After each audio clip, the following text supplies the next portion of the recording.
Chapter 13. Poirot explains. "Poirot, you old villain," I said, "I've half a mind to strangle you.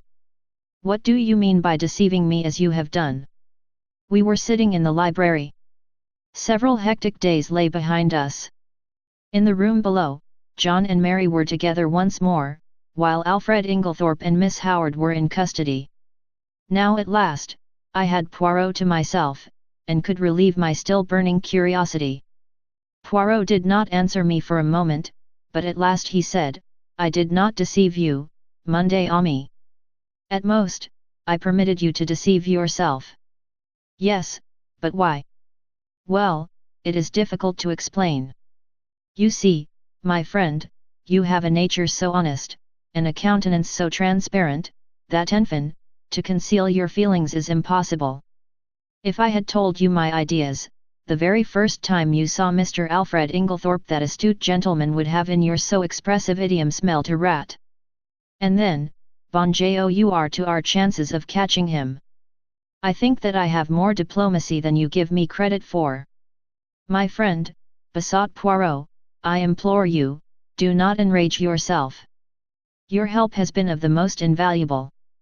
It is but the extremely beautiful nature that you have, which made me pause." "Well," I grumbled, a little mollified. "I still think you might have given me a hint." "But I did, my friend. Several hints. You would not take them. Think now, did I ever say to you that I believed John Cavendish guilty? Did I not, on the contrary, tell you that he would almost certainly be acquitted?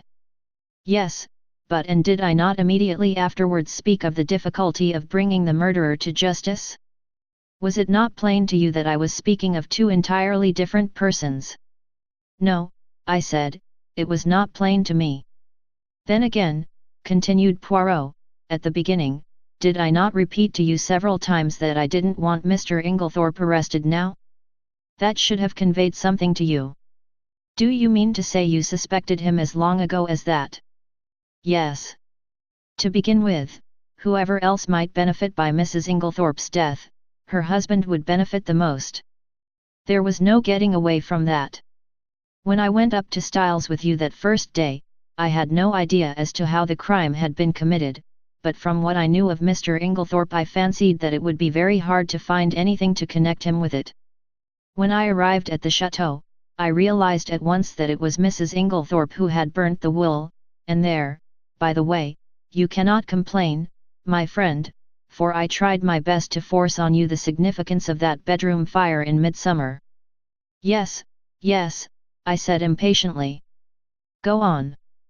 "Well, my friend, as I say, my views as to Mr. Inglethorpe's guilt were very much shaken. There was, in fact, so much evidence against him that I was inclined to believe that he had not done it." "When did you change your mind?" "When I found that the more efforts I made to clear him, the more efforts he made to get himself arrested. Then, when I discovered that Inglethorpe had nothing to do with Mrs. Raikes and that in fact it was John Cavendish who was interested in that quarter, I was quite sure." "But why?" "Simply this. If it had been Inglethorpe who was carrying on an intrigue with Mrs. Raikes, his silence was perfectly comprehensible. But, when I discovered that it was known all over the village that it was John who was attracted by the farmer's pretty wife, his silence bore quite a different interpretation. It was nonsense to pretend that he was afraid of the scandal, as no possible scandal could attach to him. This attitude of his gave me furiously to think, and I was slowly forced to the conclusion that Alfred Inglethorpe wanted to be arrested. Yet, from that moment, I was equally determined that he should not be arrested." "Wait a minute. I don't see why he wished to be arrested." "Because, Monday Ami, it is the law of your country that a man once acquitted can never be tried again for the same offence." "Aha! But it was clever, his idea." "Assuredly, he is a man of method. See here, he knew that in his position he was bound to be suspected, so he conceived the exceedingly clever idea of preparing a lot of manufactured evidence against himself. He wished to be arrested. He would then produce his irreproachable alibi and, hey presto, he was safe for life. But I still don't see how he managed to prove his alibi, and yet go to the chemist's shop. Poirot stared at me in surprise. Is it possible? My poor friend. You have not yet realized that it was Miss Howard who went to the chemist's shop. Miss Howard? But, certainly. Who else? It was most easy for her. She is of a good height, her voice is deep and manly, moreover, remember, she and Inglethorpe are cousins, and there is a distinct resemblance between them, especially in their gait and bearing. It was simplicity itself. They are a clever pair. I am still a little fogged as to how exactly the bromide business was done, I remarked. Bon. I will reconstruct for you as far as possible. I am inclined to think that Miss Howard was the mastermind in that affair. You remember her once mentioning that her father was a doctor? Possibly she dispensed his medicines for him, or she may have taken the idea from one of the many books lying about when Mademoiselle Cynthia was studying for her exam. Anyway, she was familiar with the fact that the addition of a bromide to a mixture containing strychnine would cause the precipitation of the latter. Probably the idea came to her quite suddenly. Mrs. Inglethorpe had a box of bromide powders, which she occasionally took at night. What could be easier than quietly to dissolve one or more of those powders in Mrs. Inglethorpe's large-sized bottle of medicine when it came from Coots? The risk is practically nil. The tragedy will not take place until nearly a fortnight later. If anyone has seen either of them touching the medicine, they will have forgotten it by that time. Miss Howard will have engineered her quarrel, and departed from the house. The lapse of time, and her absence, will defeat all suspicion. Yes, it was a clever idea. If they had left it alone, it is possible the crime might never have been brought home to them. But they were not satisfied. They tried to be too clever, and that was their undoing. Poirot puffed at his tiny cigarette, his eyes fixed on the ceiling. They arranged a plan to throw suspicion on John Cavendish, by buying strychnine at the village chemist's, and signing the register in his handwriting. On Monday Mrs. Inglethorpe will take the last dose of her medicine. On Monday, therefore, at 6 o'clock, Alfred Inglethorpe arranges to be seen by a number of people at a spot far removed from the village. Miss Howard has previously made up a cock and bull story about him and Mrs. Raikes to account for his holding his tongue afterwards. At 6 o'clock, Miss Howard, disguised as Alfred Inglethorpe, enters the chemist's shop, with her story about a dog, obtains the strychnine, and writes the name of Alfred Inglethorpe in John's handwriting, which she had previously studied carefully. But, as it will never do if John, too, can prove an alibi, she writes him an anonymous note still copying his handwriting, which takes him to a remote spot where it is exceedingly unlikely that anyone will see him. So far, all goes well. Miss Howard goes back to Midlingham. Alfred Inglethorpe returns to Styles. There is nothing that can compromise him in any way, since it is Miss Howard who has the strychnine, which, after all, is only wanted as a blind to throw suspicion on John Cavendish. But now a hitch occurs. Mrs. Inglethorpe does not take her medicine that night. The broken bell, Cynthia's absence arranged by Inglethorpe through his wife, all these are wasted. And then he makes his slip. Mrs. Inglethorpe is out, and he sits down to write to his accomplice, who, he fears, may be in a panic at the non-success of their plan. It is probable that Mrs. Inglethorpe returned earlier than he expected. Caught in the act, and somewhat flurried, he hastily shuts and locks his desk. He fears that if he remains in the room he may have to open it again, and that Mrs. Inglethorpe might catch sight of the letter before he could snatch it up. So he goes out and walks in the woods, little dreaming that Mrs. Inglethorpe will open his desk, and discover the incriminating document. But this, as we know, is what happened. Mrs. Inglethorpe reads it, and becomes aware of the perfidy of her husband and Evelyn Howard, though, unfortunately, the sentence about the bromides conveys no warning to her mind. She knows that she is in danger but is ignorant of where the danger lies. She decides to say nothing to her husband, but sits down and writes to her solicitor, asking him to come on the morrow, and she also determines to destroy immediately the will which she has just made. She keeps the fatal letter. It was to discover that letter, then, that her husband forced the lock of the dispatch case. Yes, and from the enormous risk he ran we can see how fully he realized its importance. That letter accepted, there was absolutely nothing to connect him with the crime. There's only one thing I can't make out: why didn't he destroy it at once when he got hold of it? Because he did not dare take the biggest risk of all, that of keeping it on his own person. I don't understand. Look at it from his point of view. I have discovered that there were only 5 short minutes in which he could have taken it, the 5 minutes immediately before our own arrival on the scene, for before that time Annie was brushing the stairs, and would have seen anyone who passed going to the right wing. Figure to yourself the scene. He enters the room, unlocking the door by means of one of the other doorkeys. They were all much alike. He hurries to the dispatch case. It is locked, and the keys are nowhere to be seen. That is a terrible blow to him, for it means that his presence in the room cannot be concealed as he had hoped. But he sees clearly that everything must be risked for the sake of that damning piece of evidence. Quickly, he forces the lock with a penknife, and turns over the papers until he finds what he is looking for. But now a fresh dilemma arises: he dare not keep that piece of paper on him. He may be seen leaving the room, he may be searched. If the paper is found on him, it is certain doom.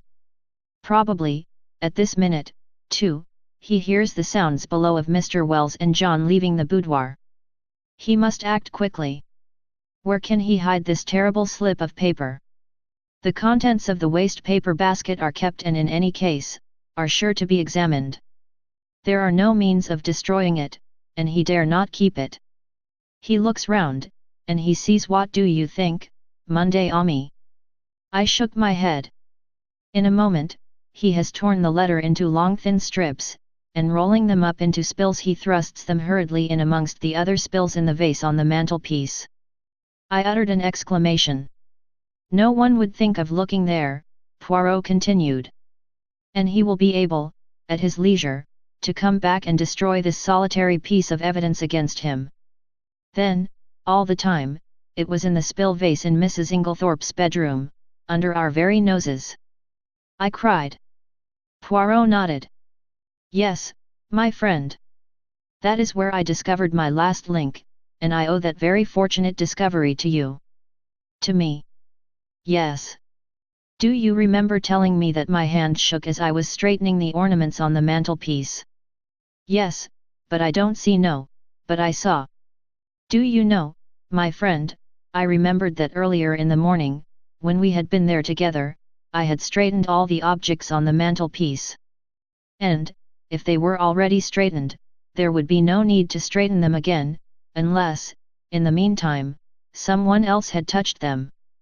Dear me, I murmured, so that is the explanation of your extraordinary behavior. You rushed down to Styles, and found it still there. Yes, and it was a race for time. But I still can't understand why Inglethorpe was such a fool as to leave it there when he had plenty of opportunity to destroy it. Ah, but he had no opportunity. I saw to that. You? Yes. Do you remember reproving me for taking the household into my confidence on the subject? Yes. Well, my friend, I saw there was just one chance. I was not sure then if Inglethorpe was the criminal or not, but if he was, I reasoned that he would not have the paper on him, but would have hidden it somewhere, and by enlisting the sympathy of the household I could effectually prevent his destroying it. He was already under suspicion, and by making the matter public I secured the services of about 10 amateur detectives, who would be watching him unceasingly, and being himself aware of their watchfulness he would not dare seek further to destroy the document. He was therefore forced to depart from the house, leaving it in the spill vase. But surely Miss Howard had ample opportunities of aiding him. Yes, but Miss Howard did not know of the paper's existence. In accordance with their prearranged plan, she never spoke to Alfred Inglethorpe. They were supposed to be deadly enemies, and until John Cavendish was safely convicted they neither of them dared risk a meeting.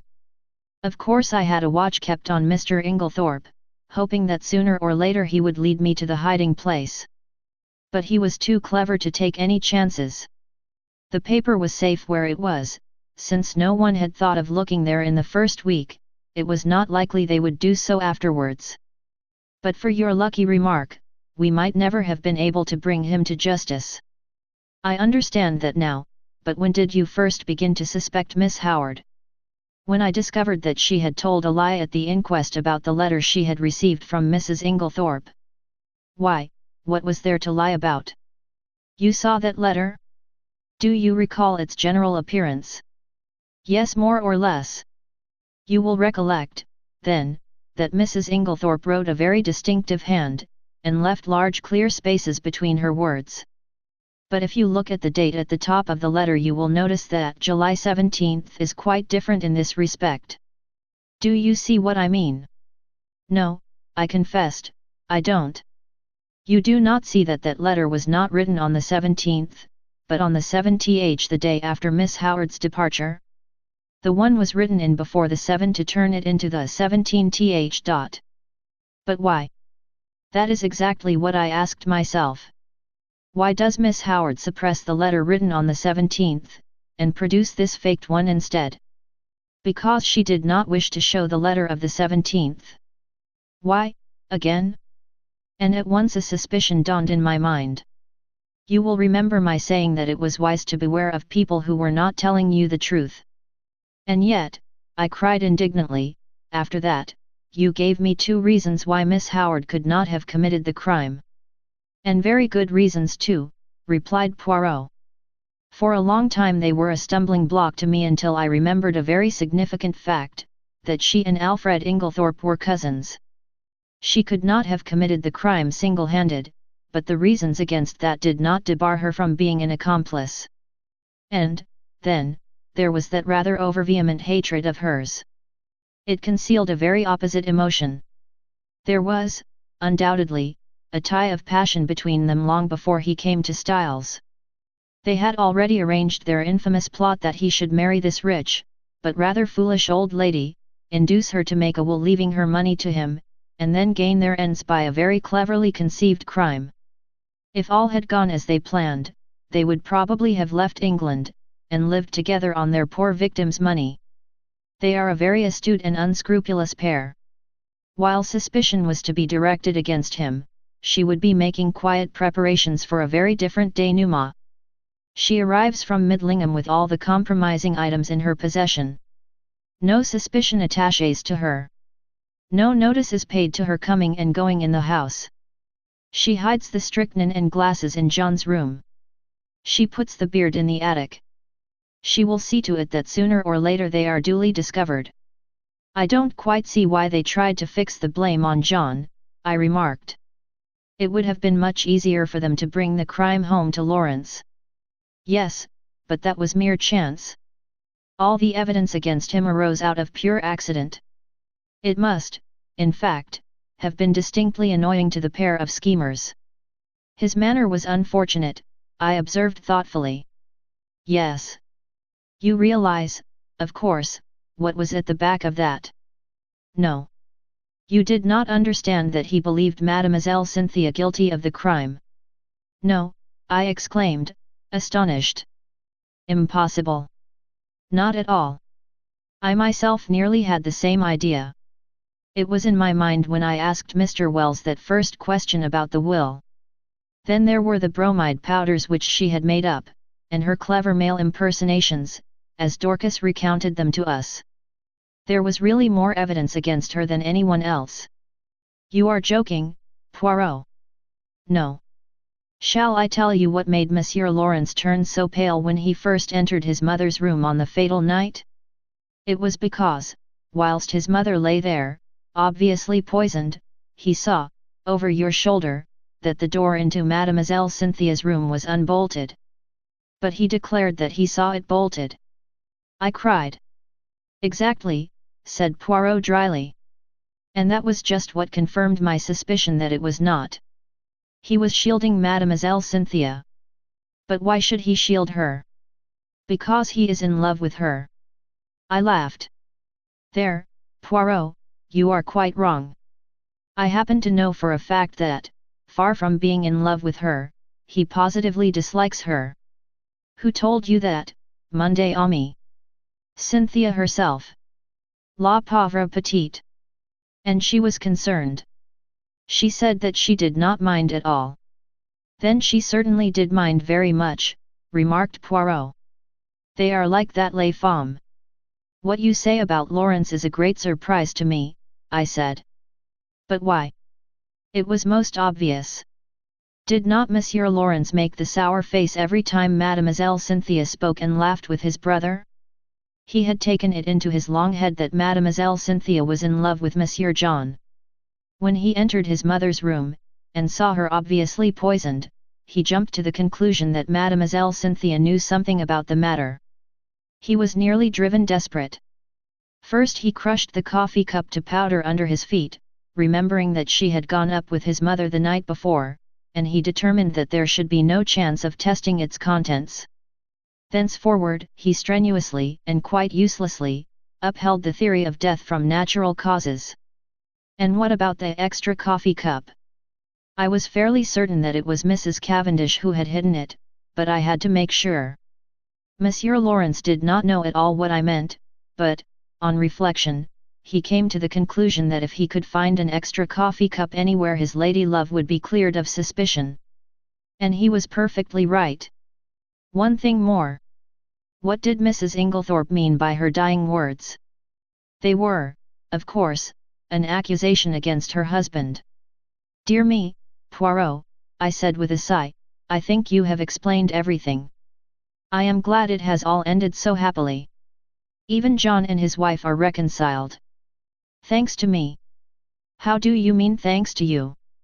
My dear friend, do you not realize that it was simply and solely the trial which has brought them together again? That John Cavendish still loved his wife, I was convinced.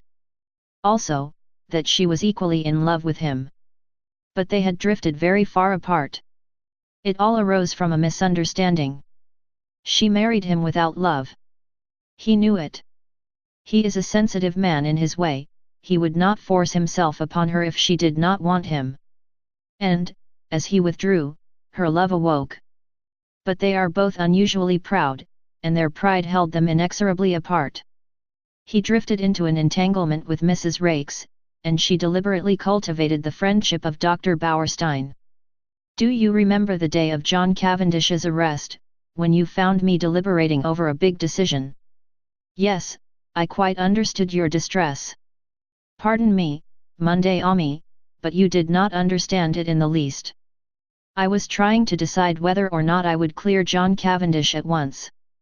I could have cleared him, though it might have meant a failure to convict the real criminals. They were entirely in the dark as to my real attitude up to the very last moment, which partly accounts for my success. Do you mean that you could have saved John Cavendish from being brought to trial? Yes, my friend. But I eventually decided in favor of a woman's happiness. Nothing but the great danger through which they have passed could have brought these two proud souls together again. I looked at Poirot in silent amazement. The colossal cheek of the little man. Who on earth but Poirot would have thought of a trial for murder as a restorer of conjugal happiness? I perceive your thoughts, Monday Ami, said Poirot, smiling at me. No one but Hercule Poirot would have attempted such a thing. And you are wrong in condemning it. The happiness of one man and one woman is the greatest thing in all the world. His words took me back to earlier events. I remembered Mary as she lay white and exhausted on the sofa, listening. There had come the sound of the bell below. She had started up. Poirot had opened the door, and meeting her agonized eyes had nodded gently. Yes, madam, he said. I have brought him back to you. He had stood aside, and as I went out I had seen the look in Mary's eyes, as John Cavendish had caught his wife in his arms. Perhaps you are right, Poirot, I said gently.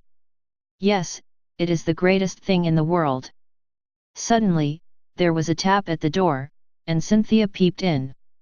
I only come in, I said, springing up. She came in, but did not sit down.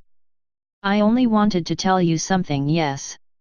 Cynthia fidgeted with a little tassel for some moments, then, suddenly exclaiming, You dears, kissed first me and then Poirot, and rushed out of the room again. What on earth does this mean? I asked, surprised. It was very nice to be kissed by Cynthia, but the publicity of the salute rather impaired the pleasure. It means that she has discovered Monsieur Lawrence does not dislike her as much as she thought, replied Poirot philosophically. But here he is. Lawrence at that moment passed the door.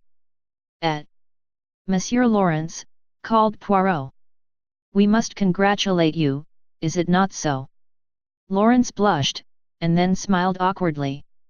A man in love is a sorry spectacle. Now Cynthia had looked charming. I sighed. What is it, Monday Ami? Nothing, I said sadly. They are two delightful women. And neither of them is for you, finished Poirot. Never mind. Console yourself, my friend. We may hunt together again, who knows? And then?